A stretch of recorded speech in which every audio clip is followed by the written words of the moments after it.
وہ ایک بار درود پاک پڑھ کر اس کا ثواب بخش دے، انشاءاللہ اسے دعاؤں میں یاد رکھا جائے گا، کیونکہ دعا سے تقدیر بدل جاتی ہے۔ یہ عمل ہر کوئی کر سکتا ہے، امیر غریب مرد عورت بچے بزرگ، بس ناپاک حالت میں عورتیں نہ کریں۔ اس کے لیے کوئی خاص دن یا وقت کی پابندی نہیں، لیکن فجر یا عشاء کے بعد کرنا بہتر ہے، یا رزاقو کا وظیفہ انگلیوں یا تسبیح پر پڑھ سکتے ہیں۔ کوشش کریں کہ تنہائی میں سکون اور خشوع کے ساتھ پڑھیں، 23 بار یا رزاقو پڑھیں، پھر سورہ کوثر پڑھیں، بسم اللہ الرحمن الرحیم انا اعطیناک الکوثر، پھر یہ دعا 3 بار پڑھے، لا الہ الا اللہ سبحان الشافی الکافی، ترتیب یاد رکھے، یا وہابو یا رزاقو، سورہ کوثر دعا، اس میں کوئی آگے پیچھے یا کمی بیشی نہ کرے اور بیچ میں کسی سے بات نہ کرے۔ عمل کے بعد وہیں بیٹھ کر دعا کرے۔ اگر رات کو کرے تو وضو کے ساتھ سو جائیں، صبح مقدر چمک اٹھے گا۔ اگر صبح کرے تو پورا دن کامیابی ملے گی۔ عمل کے بعد سامنے رکھا پانی کا گلاس لے، اس پر دم کرے اور 3 گھونٹ میں پی لے، ہر بار بسم اللہ پڑھ کر۔ اگر گھر میں زیادہ لوگ ہیں تو اسی پانی کو بڑھا کر سب کے لیے استعمال کر سکتے ہیں، لیکن گھر سے باہر کسی کو نہ دیں۔ اب سورہ کوثر کا طریقہ تھوڑا خاص ہے، اس کی اہمیت بہت زیادہ ہے۔ اسے سورت شفا بھی کہا جاتا ہے، جو روشنی اور نور کی طرح انسان کی زندگی کو چمکا دیتی ہے۔ کبھی اسے گرہن بھی لگ جاتا ہے، دن بھر میں یہ 3 حالات بدلتا ہے، صبح اور شام ہلکا اور دوپہر میں تیز۔ لیکن قرآن پاک کی یہ سورت سورہ کوثر اتنی روشن ہے کہ پوری دنیا کو چمکا دیتی ہے، پورے گھر کو روشن کر دیتی ہے۔ جو بھی اسے پڑھتا ہے وہ خود بھی چمک جاتا ہے اور اس کی نسلیں بھی اس کی برکت سے روشن ہو جاتی ہیں۔ آج بہت سے لوگ اپنی بے علمی اور جہالت کی وجہ سے قرآن سے دور ہیں، جبکہ قرآن میں شفا، رزق، دولت اور عزت سب کچھ موجود ہے۔ میں چاہتا ہوں کہ کوئی بھی محروم نہ رہے، جو یہ عمل کرے گا انشاءاللہ کامیاب ہوگا، لیکن خوش نصیب ہی اسے پورا کر پاتے ہیں۔ طریقہ یہ ہے کہ سورہ کوثر ہر بار بسم اللہ الرحمن الرحیم کے ساتھ پڑھیں، کیونکہ بسم اللہ سے شروع کیا گیا کام کبھی ادھورا نہیں رہتا۔ یہ عمل بہت اثردار ہے اور لوگوں کو اس سے شفا اور راحت ملی ہے۔ سورہ کوثر کو سورت شفا بھی کہا جاتا ہے، جو رزق اور برکت میں اضافہ کرتی ہے۔ ایک واقعے سے بھی پتا چلتا ہے کہ بسم اللہ میں بڑی برکت ہے، یہ انسان کو بیماریوں اور آفتوں سے بچانے کا ذریعہ بنتی ہے۔ اگر دعا قبول نہ ہو رہی ہو تو سورہ کوثر پڑھ کر دعا کرے، انشاءاللہ قبول ہوگی۔ قرآن ہر انسان کے لیے ہے، بیمار کے لیے شفا، غریب کے لیے سہارا، کمزور کے لیے طاقت، گمراہ کے لیے ہدایت۔ آج بھی اتنے سالوں بعد قرآن کی برکت ویسی ہی ہے۔ جب انسان ہر طرف سے مایوس ہو جاتا ہے اور قرآن کی طرف آتا ہے تو اللہ اس کے لیے راستے کھول دیتا ہے۔ اب عمل کا طریقہ، سورہ کوثر 113 بار پڑھیں، ہر بار بسم اللہ کے ساتھ، پھر دعا 3 بار پڑھیں، آخر میں درود پاک پڑھیں، دعا مانگیں، پانی پر دم کر کے پی لیں، انشاءاللہ اللہ اپنے فضل سے عطا فرمائے گا۔ آخر میں دعا ہے کہ اللہ تعالی ہماری سننے اور بتانے کو اپنی بارگاہ میں قبول فرمائے، آمین۔ ایک ہے نماز ہم پڑھ لیتے ہیں، آپ نے سارا پڑھ لیا، سارا تعدیل ارکان بھی کر لی، لیکن اگر آپ کا اللہ کے ساتھ ڈائریکٹ کمیونین اور ڈائریکٹ کمیونیکیشن قائم نہیں ہوا تو نماز، جس کو کہ کہا گیا کہ الصلاۃ معراج المومنین، جو قرب حضور کو حاصل ہوا معراج میں، وہ ایک بندہ مومن دنیا میں رہتے ہوئے حاصل کر سکتا ہے نماز، اگر اس کی روح جو ہے واقعتاً ہمکنام ہو رہی ہو۔ الحمدللہ رب العالمین الرحمن الرحیم مالک یوم الدین اہدنا الصراط المستقیم ایاک نعبد و ایاک، اگر ہم واقعتاً ایسے کہہ رہے ہو کہ ہمیں احساس ہو کہ ہم اللہ کے حضور میں حاضر ہیں اور عرض کر رہے ہو، سجدہ کریں تو حدیث میں آتا ہے کہ ایسے محسوس ہو کہ گویا کہ میں نے اپنا سر اللہ کے قدموں میں رکھ دی، یہ ہے نماز۔ اب جو گفتگو ہو رہی ہے یہ ہم کلامی ہے، الصلاۃ معراج المومنین، اہل ایمان کے حق میں یہ نماز جو ہے یہ معراج کے درجے، لیکن یہ نماز کیسے نصیب ہوگی اگر روح سوئی ہوئی ہے، دبی ہوئی ہے، پسی ہوئی ہے، مزمحل ہے یا مردہ ہے؟ یہ نماز کیسے حاصل ہو؟ چاہے آپ 5 وقت کی نماز پڑھ رہے ہو، چاہے آپ نے ہیبٹ بنا لیا ہو نماز کو، چاہے کچھ بھی ہو گیا ہو، لیکن یہ کہ جب تک وہ روح بیدار نہ ہو جب تک ہم کلامی نہ ہو. افلاق سے آتا ہے نالوں کا جواب آخر، اٹھتے ہیں حجاب آخر، کرتے ہیں خطاب آخر. جب تک یہ نہ ہو، جیسے کہ میں ایک حدیث قدسی انشاءاللہ آج سناؤں گا سورہ فاتحہ کے ضمن میں، کہ اللہ تعالیٰ کے سامنے جب کھڑا ہو کر انسان جب کہتا انی وجہت وجہی للذی فطر السماوات والارض حنیفا، دائیں بائیں سے بالکل اپنا تعلق کاٹ کر میں نے اپنا رخ کر لیا ہے اس اللہ کی طرف جس نے آسمان اور زمین کو پیدا. اب یہ توجہ وجہ تو اگر یہ تو ہے چہرہ تو ہم نے کر دیا خانہ کعبہ کی طرف، اندر سے ہماری روح متوجہ نہیں ہوئی، وہ سوئی پڑی، اسے پتہ ہی کچھ نہیں کہ کیا ہو رہا ہے. اس صورت میں وہ کیا ہے؟ ظاہری بات تو پوری ہو گئی، نماز کا ثواب ہو جائے گا، فرض کی ادائیگی کا ثواب مل جائے گا، لیکن وہ اصل نماز کو حاصل نہیں. یہ ہے وہ بات کہ وَإِذَا سَأَلَكَ عِبَادِي عَنِّي فَإِنِّي قَرِيبٌ. اے نبی، جب میرے بندوں کی روحیں بیدار ہو، توانا ہو جائیں، حیات تازہ سے وہ ہم کنار ہو جائیں، اور پھر وہ میرے بارے میں پوچھیں، میرا تقرب حاصل کرنا چاہتے، تو آپ سے پوچھیں تو کہیے میں قریب ہوں. اجیب دعوت الداع اذا دعان، یہ ہے وہ دعا، میں ہر پکارنے والے کی پکار، ہر دعا کرنے والے کی دعا کو سنتا ہوں، قبول کرتا ہوں، جواب دیتا ہوں جہاں کہیں بھی مجھے پکارے. اذا دعان، اس میں در حقیقت وہ مفہوم آ گیا ہے where and then wherever. آپ اپنے گھر میں ہو کر پکارے اللہ کو، آپ بستر پر لیٹے ہوئے پکارے اللہ. الذین یذکرون اللہ قیاما وقعودا وعلی جنوبہم. ہاں ٹھیک ہے، بعض مقامات بعض اوقات قبول دعا کے لیے زیادہ سازگار ہے، حرم میں جا کر دعا مانگی جائے، اور منا میں عرفات میں خاص طور پر، جبل رحمت پر خاص طور پر، ملتزم جو ہے کعبے کا اس پر خاص طور پر، وہ ایام بھی ہے خاص. لیکن یہ نہیں ہے کہ بقیہ دنوں میں آپ کے اور اللہ کے درمیان کو بڑا فاصلہ ہے.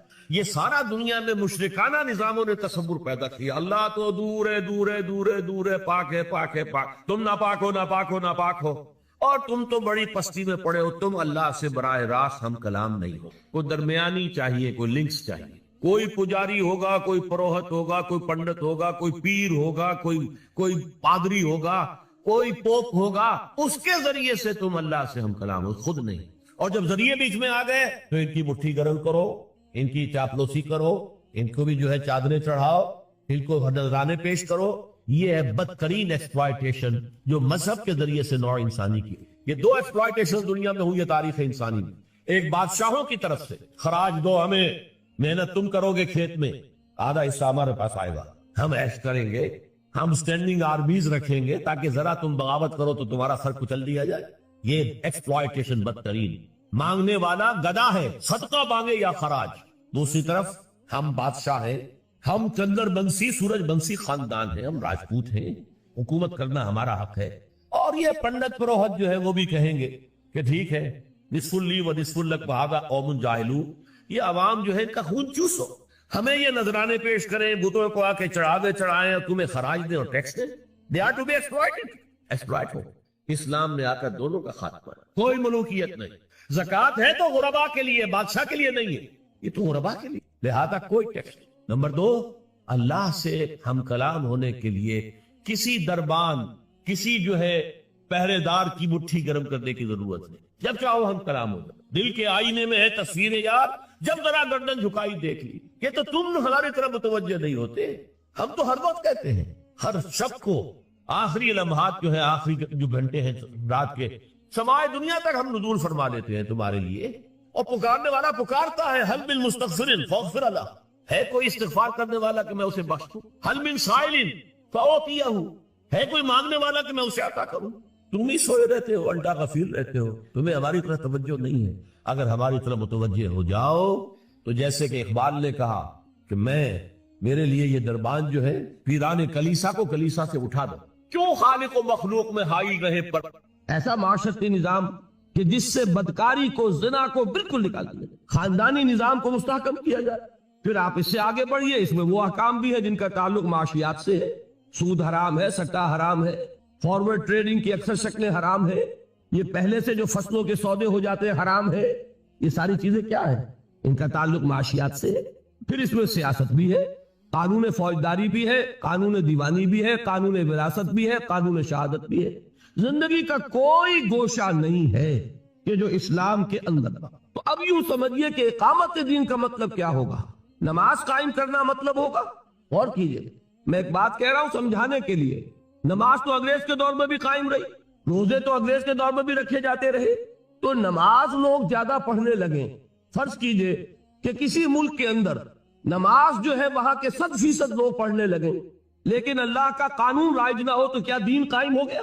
غور کیجئے اس بات پر کہ ہمارا تصور جب بھی آتا ہے دین کا، چونکہ ہماری 6 نسلیں 8 نسلیں غلامی میں بیت گئی ہیں، یہاں وہی بیٹھے ہیں ہندوستان پاکستان کے لوگ، ہماری نسلیں غلامی میں بیتی، اب ہوتے ہوتے ہماری ذہنیت بدل گئی، تصورات بدل گئے۔ وہ تو ایک نسل میں ہی فرق ہو جاتا ہے کہ جو یہ کہ 6 نسلیں گزر گئی ہوں، کس حالت میں گزری کہ نماز بھی ہے، روزہ بھی ہے، زکوٰۃ بھی ہے، حج بھی ہے، شادی بیاہ بھی ہے، نکاح بھی ہے، عقیقہ بھی ہے، عیدین بھی ہے، یہ سب کچھ تو ہے، لیکن اسلام کا قانون نہیں، نہ فوجداری، نہ دیوانی، نہ قانون وراثت، نہ اس کے معاشی احکام کی کسی کو پرواہ۔ بینک قائم ہے، دھڑلے سے قائم ہے، بڑے بڑے حاجی اور نمازی لوگ اس بینک سے قرضے لے کر کاروبار کر رہے ہیں، بڑی بڑی مسجدوں کے متولی اور منتظم وہ ہاؤس بلڈنگ فائنانس کارپوریشن سے قرض لے رہے ہیں، مکان بنا رہے ہیں، محل تعمیر کر رہے ہیں۔ یہ ہوا کہ نہیں ہوا؟ یہ اس طریقے سے ذہنیت بدلی کہ وہ تصور ہی ذہن سے نکل گیا کہ یہ بھی کوئی دین کا حصہ ہے، ہمارا تصور یہی رہ گیا۔ لہذا کسی شخص کے دل میں دینی جذبہ پیدا ہوتا ہے تو بڑا تیر مارے گا، نماز زیادہ پڑھنی شروع کر دے گا، ابھی پہلے فرض پڑھ رہا تھا تہجد بھی پڑھنی شروع کر دے گا، لیکن یہ خیال نہیں آئے گا کہ میرا دین صرف نماز روزے کا دین نہیں ہے، میرا دین تو مکمل زندگی کا دین ہے، میرا دین تو پامال ہے، اللہ کا دین تو مغلوب ہے، اللہ کا قانون جو ہے اس کے دھجیاں بکھر رہی ہیں، انسانوں کے بنائے ہوئے قانون چل رہے ہیں۔ اس پورے 3 جو حصے ہیں، سماجی نظام، معاشی نظام، سیاسی نظام، اس میں پورے دین کو قائم کرنا اقامت دین ہے۔ یہ ہے ان اقیم الدین ولا تتفرقوا فیہ۔ یہ کیسے ہوگا؟ جبکہ مل جل کر کام کرو، ایک جمعیت ہو، تفرقہ ہو آپ کا انہی چیزوں میں تفرقہ ہو جس پر کل میں بیان کر چکا ہوں، نور و بشر کا جھگڑا نہ چکے، علم غیب کا مسئلہ ہی حل نہ ہو، تو کہاں جمع ہوگے اور کہاں دین قائم کرو گے؟ دست و گریبان رہو گے آپس میں۔ لہذا ان اقیم الدین ولا تتفرقوا فیہ، یہ اقامت دین۔ اس میں ذرا ہو سکتا ہے کہ کچھ حضرات اگر قرآن مجید کے تراجم کنسلٹ کریں تو انہیں احساس ہو کہ شاید میں نے ترجمے میں کچھ اونچ نیچ کر دی ہے، اس لیے کہ بعض حضرات نے ترجمہ کیا ہے قائم رکھو دین کو۔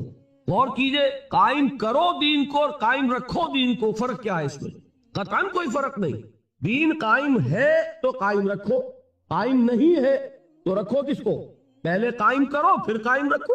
سیدھی سی بات یہ ہے، خیمہ ہے، خیمہ اگر کھڑا ہے تو اسے کھڑا رکھنا ہے، اگر تیز آندھی آ رہی ہے تو آپ کیا کریں گے؟ کھڑا رکھنے کی کوشش کریں گے، اس کے پھوٹے خوب اچھی طرح مضبوط کریں گے، رسیوں کو دیکھ لیں گے کمزور تو نہیں، ہو سکتا ہے اس کے بانس کو پکڑ کر کھڑے رہنا پڑے، رسیوں کو پکڑ کر ایک آدمی کھڑا رہے کہ خیمہ گر نہ جائے۔ کھڑا ہے، کھڑا رکھنا ہے، گرنے نہیں دینا، اور اگر گر گیا ہے تو اس کو کھڑا کرے۔ اس کو یوں سمجھیے کہ اگر کوئی شخص خلافت راشدہ میں پیدا ہو جاتا تو اسے دین قائم کرنا نہیں ہے، وہ قائم تو کر گئے محمد الرسول اللہ صلی اللہ علیہ وسلم۔ وہ محنت، وہ جد و جہد، وہ کوشش، وہ قربانیاں، وہ ایثار، وہ جہاد، وہ قتال، اس کے نتیجے میں دین قائم کر گئے۔ اب قائم رکھنا ہے، کوئی فتنہ ایسا نہ آئے کہ اس کو ختم کر دے۔ کیا ہوا تھا؟ جنہوں نے زکوٰۃ کا انکار کیا وہ گویا کہ اس دین کو ختم کرنے کے در پہ تھے۔ ایک آندھی آئی اور ابو بکر صدیق سینہ سے پر ہو گئے رضی اللہ تعالیٰ عنہ۔ نئے مدعیان نبوت کھڑے ہو گئے، وہ اس خیمے کو گرانے کی کوشش تھی، محمد کی نبوت کا اعتبار ختم کرنا تھا صلی اللہ علیہ وسلم، تو اس دین کو قائم رکھنا تھا، کھڑے ہو گئے، ان کے ساتھ قتال کیا۔ سینکڑوں حفاظ ایک جنگ میں شہید ہوئے، جنگ یمامہ، اور یہ کس سے تھی؟ یہ نئے مدعی نبوت سے جنگ تھی۔ تو یہ کیا ہو رہا ہے؟ ابو بکر صدیق کے زمانے میں دین کو قائم رکھا جا رہا ہے کہ حضور قائم کر کے حوالے کر گئے، اب اسے قائم رکھنا ہے۔ اور اب ہم جس حال میں ہے، قائم ہے دین تو رکھے کس کو؟ اصل میں یہ ہے مغالطہ، قائم کرو اور پھر قائم رکھو، یہی ہے۔ تو نتیجے کے اعتبار سے کوئی فرق واقع نہیں۔ تو یہ ہے اقامت دین، اور یہ بات جان لیجئے کہ اقامت دین سے وہ نماز کی میں نے جو مثال دی ہے کہ آپ یہ نہ سمجھنا میں نماز کی توہین کر رہا ہوں، ہر چیز اپنی جگہ پر آئے گی۔ دین کو قائم کرنے کے لیے جو تربیت درکار ہے اس کا سب سے بڑا ستون جو ہے وہ نماز ہے، لیکن دین کو قائم کرنا اس کے تقاضے کچھ اور ہیں۔ ایک مکمل نظام زندگی کی حیثیت سے اس کو برپا کرنا، قائم کرنا، غالب کرنا۔ تیسری اصطلاح وہ ہے جو قرآن مجید میں 3 مرتبہ آئی حضور کی بعثت کے ضمن میں، هو الذی ارسل رسولہ بالہدی ودین الحق لیظہرہ علی الدین کلہ، وہی ہے اللہ جس نے بھیجا اپنے رسول کو صلی اللہ علیہ وسلم الہدی یعنی قرآن حکیم اور دین حق دے کر تاکہ غالب کرے اسے کل کے کل دین پر۔ یہ دین کا غلبہ، اس کے کیا معنی؟ دین کے معنی لفظی طور پر ہے اطاعت۔ اطاعت کا ایک نظام ہے، جیسا کہ کل میں سمجھا چکا، اولاد والدین کی اطاعت کرے، شاگرد استاد کی اطاعت کرے، جو آپ کے چودھری ہیں، محلے کا چودھری ہے، آپ اس کا کہنا مانیے، لیکن ان تمام اطاعتوں پر اللہ کی اطاعت غالب ہو جائے۔ یہ ہے اظہار دین حق۔ جو اطاعت حقہ ہے، اللہ کی اطاعت حق ہے، اس اطاعت کو تمام اطاعتوں پر غالب کر دو، کوئی اطاعت بھی اس سے مستثنا نہ رہے۔ بات سمجھ میں آ گئی؟ لِيُظْهِرَهُ عَلَى الدِّينِ كُلِّهِ، یہ ہے 3 مرتبہ جو آیا مضمون قرآن مجید میں، سورہ صف میں، سورہ توبہ میں، سورہ فتح۔ تیسری اصطلاح کیا ہوئی؟ اظہار دین الحق علی الدین کلہ، عربی میں تو یوں بنے گی بات۔ چوتھی اصطلاح کیا ہے؟ یہ سورہ بقرہ میں بھی آیت آئی ہے اور سورہ انفال میں بھی۔ یہ دونوں صورتیں جو قرآن مجید سے کچھ واقفیت اور دلچسپی رکھتے ہیں وہ جانتے ہیں کہ یہ غزوہ بدر کے دونوں طرف ہے۔ سورہ بقرہ غزوہ بدر سے پہلے نازل ہوئی، سورہ انفال غزوہ بدر کے فوراً بعد نازل ہوئی۔ سورہ بقرہ میں کیا آیت ہے؟ قاتلوہم حتی لا تکون فتنۃ ویکون الدین للہ۔ سورہ انفال میں اور شاندار الفاظ کے ساتھ وقاتلوہم حتی لا تکون فتنۃ ویکون الدین کلہ للہ، کلہ کا اضافہ ہو گیا۔ یہ دونوں جو صورتوں کا زمانہ نزول ہے وہ کون سا ہے جبکہ قتال شروع ہو رہا ہے؟ پہلی جنگ کون سی ہے؟ غزوہ بدر بالفعل، اگرچہ 8 مہمیں حضور نے پہلے بھی بھیجی ہیں، تو گویا کہ جو ٹکراؤ اب شروع ہو گیا ہے اور اب تلواریں نیام سے باہر آ گئی۔ مکے میں تو اجازت نہیں تھی نا، مدینے میں تلواریں نیام سے باہر آ گئی، تو فرمایا ہے مسلمانوں اب جب کہ یہ تمہاری جد و جہد اس مرحلے میں داخل ہو گئی اور تمہاری تلواریں نیاموں سے باہر آ گئیں، دیکھنا اب یہ تلواریں نیاموں میں واپس نہ جائے جب تک فتنہ و فساد بالکل فرو نہ ہو جائے اور دین کل کا کل اللہ کے لیے نہ۔ فتنہ کیا ہے؟ زمین اللہ کی، اس کا صحیح کون حقدار ہے کہ اس کا حکم چلے؟ Allah. Rightful ruler of this world کون ہے؟ اللہ۔ اگر کوئی اور چلا رہا ہے اپنا قانون تو وہ کون ہے؟ باغی۔ اور جو اللہ کا وفادار ہے اس کا کیا فرض ہے؟ اس باغی کی سرکوبی، بغاوت کی سرکوبی، اور جس کا حق ہے اس کا حق اسے پہنچانا اللہ کا حق ہے۔ لہذا قاتلوہم حتی لا تکون فتنۃ ویکون الدین کلہ للہ۔ 4 اصطلاحات ہو گئی، چاروں تقریباً ہم معنی ہے، بات ایک ہی ہے جو کہی گئی ہے، 2 مکی صورتوں میں، مدنی صورتوں میں۔ 5ویں اصطلاح حدیث میں، وہ بھی میں سنا چکا ہوں، بعض چیزیں تو صرف یاد کر رہے ہیں ہم۔ حضور سے پوچھا گیا، ایک شخص جنگ کرتا ہے مال غنیمت کی خواہش کے تحت، ایک شخص جنگ کرتا ہے اپنی شجاعت کے اظہار کے لیے، میری تعریف ہو کہ بڑا بہادر ہے، ایک شخص جنگ کرتا ہے کسی قبائلی یا قومی حمیت و عصبیت میں، ان میں سے کون سا مجاہد فی سبیل اللہ ہے؟ آپ نے فرمایا ان میں سے کوئی مجاہد فی سبیل اللہ نہیں ہے۔ مجاہد فی سبیل اللہ صرف وہ ہے جو جنگ کرتا ہے صرف اس لیے لِتَكُونَ كَلِمَةُ اللَّهِ هِيَ الْعُلْيَا، تاکہ اللہ کی بات سب سے اونچی ہو جائے۔ علیا اعلیٰ کا مؤنث ہے، اعلیٰ سب سے بلند، علیا سب سے بلند، کلمہ چونکہ مؤنث ہے، لِتَكُونَ كَلِمَةُ اللَّهِ هِيَ الْعُلْيَا، تاکہ اللہ کی بات، اللہ کا کلمہ سب سے اونچا ہوگا۔ جیسے میں نے کل شرک میں بتایا، نہ اطاعت کی نفی کلی ہے، نہ محبت کی نفی کلی ہے۔ توحید کا تقاضا کیا ہے؟ تمام اطاعتوں پر غالب اطاعت اللہ کی، تمام محبتوں پر غالب محبت اللہ کی، تمام باتوں پر غالب بات اللہ کی۔ بس یہ اگر ہو گیا تو گویا اللہ کا دین قائم ہو گیا، گویا کہ اللہ بڑا ہو گیا، اللہ کی بڑائی نافذ ہو گئی، گویا کہ کل دین اللہ ہی کے لیے ہو گیا، گویا کہ اللہ کی بات سب سے اونچی ہو گئی۔ کہنے کے 5 انداز ہیں، لیکن یہ کہ اصل بات کیا ہے وہ ایک۔ اب سنیے، انجیل میں آخر یہ جب انجیل والوں کے اوپر بھی یہ بات لازم کی گئی تھی، سورہ شورا